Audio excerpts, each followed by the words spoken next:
네, 안녕하세요. 시계랑 신발 채널입니다. 자, 오늘은 그 시계 전가품에 대한 얘기를 좀 해보려 하는데, 처음부터 말씀드리면은 가품이라는 것 자체는 절대로 권장돼서도 안 되고, 저는 가품을 엄청나게 혐오하는 사람입니다.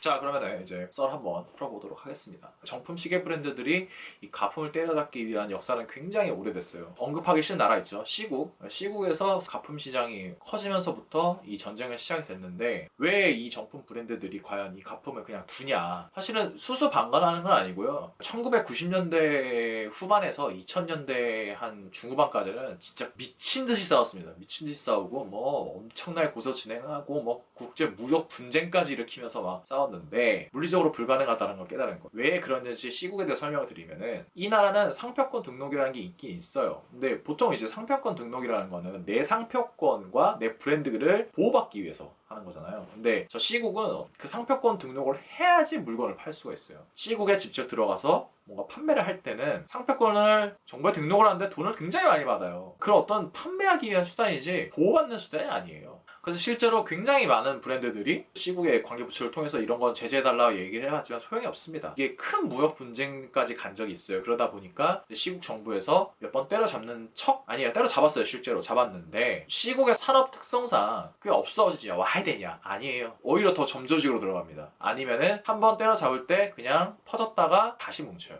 이런 어떤 시계 브랜드들이 아무리 파워가 있고 큰 회사라도 이 시국의 가품 만드는 업체들에 대해서 어떻게 할 수가 없어요. 물리적으로 불가능하다는 걸 깨달았기 때문에 어느 순간부터는 그들과 싸움하지는 않습니다. 왜냐하면 그 싸움하는데 돈이 들어가니까 그 돈 되는 것도 쉽지가 않거든요. 그래서 그런 싸움은 하고 있지 않다. 근데 기가 막히고 재밌는 공생관계가 만들어집니다. 사치품이라는 걸 통계를 보면은 간접 경험을 통해서 구매하는 경우가 굉장히 많다고 합니다. 이제 간접 경험이라는 거는 자동차로 치면 이런 거예요. 뭐 시승이라든가 렌트, 친구가 좋은 차를 샀는데 조수석에 앉아봤다거나 이렇게 돼서 구매하는 경우가 굉장히 많다고 합니다. 근데 시계 같은 경우에는 시승도 안 되죠. 그러니까 시착은 뭐 매장에서 할 수 있지만 대부분 이제 제대로 하지도 못하고 내 소유로 잠깐이라도 가질 수가 없잖아요. 렌트도 안 되죠. 그러니까 어떻게 시계는 간접 경험을 해볼 기회가 없는데 가품을 통해서 간접 경험을 하는 경우가 굉장히 많다고 합니다. 겉은 똑같이 생겼으니까요. 자, 그렇게 돼서 간접 경험을 통해서 그 브랜드로 유입되는 고객 수가 굉장히 많다고 합니다. 모든 시계 브랜드가 다 그렇게 생각하는 건 아니겠지만, 굴지의 그룹들 있잖아요. 시계 그룹들의 한국 마케팅 총괄하시는 분 두 분한테 제가 들었어요.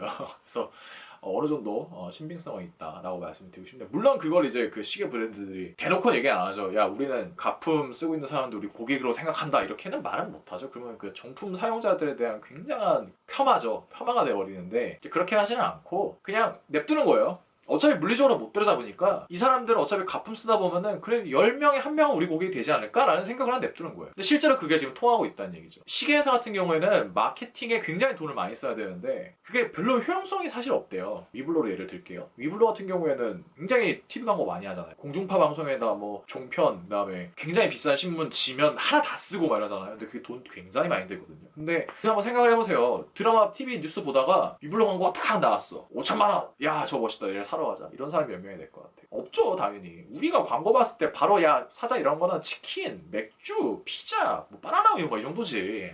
시계 회사들 입장에서는 광고를 하긴 하는데 별로 효과가 없어요. 굉장히 비효율적인데, 이 지금 가품 시장은 그냥 두면은 자기들 광고를 알아서 해주는 거예요. 정품 시계 브랜드들 입장에서는 더 이상 얘네들이랑 싸울 이유를 못 느끼게 된 거예요. 사람은 욕망의 동물이에요. 자기가 좋은 걸 하고 싶어하는 욕구가 있어요. 근데 내가 가품시계를 샀어요. 가품시계에서 한 1년 차고 다니다가 현저타임이 오는 거야. 아, 내가 뭐 이 정도 정품은 사도 되는데 내가 왜 이렇게 가품을 사서 이제 고장날지 눈치 보고 다니고 가품인 거 들키면 어떡하지? 이러고 다닐 바에는 그냥 뭐 이거 마음에 드는데 그냥 정품 사버리자. 이런 경우가 사람의 심리에는 굉장히 많다는 거죠. 시계 회사 입장에서는 그래요. 가품 쓰던 사람이 몇 명이라도 자기 고객이 되면은 그런 신문 광고에다가 그냥 길거리 돈 뿌리는 것보다는 낫다는 결론이 나오는 거예요. 그래서 어차피 물리적으로 못 때려잡을 거 그냥 마케팅에 활용하고 말자. 근데 마케팅이 뭐 표면적으로 자기들이 뭐 도와주고 이런 건 아니에요. 그냥 두는 거죠. 자연스럽게. 두면은 알아서 자기들 고객이 되니까. 얼마나 편해요. 코 안 대고 손 푸는 건데. 사실 이 정가품은 굉장히 둘의 그 관계가 미묘하고 복잡해요. 굉장히 싸움도 많지만은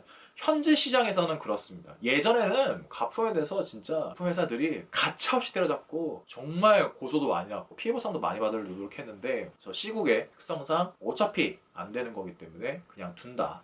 이렇게 보시면 될 것 같습니다. 자, 그렇다고 해서 절대로 시계를 그 가품을 통해서 간접 경험을 하라는 말은 아니고요.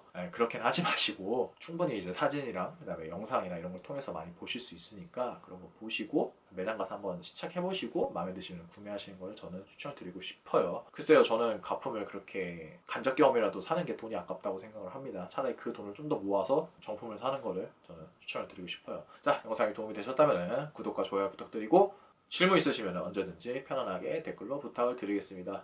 자, 그럼 오늘 영상 여기서 마치는 걸로 하겠습니다. 감사합니다. 끝!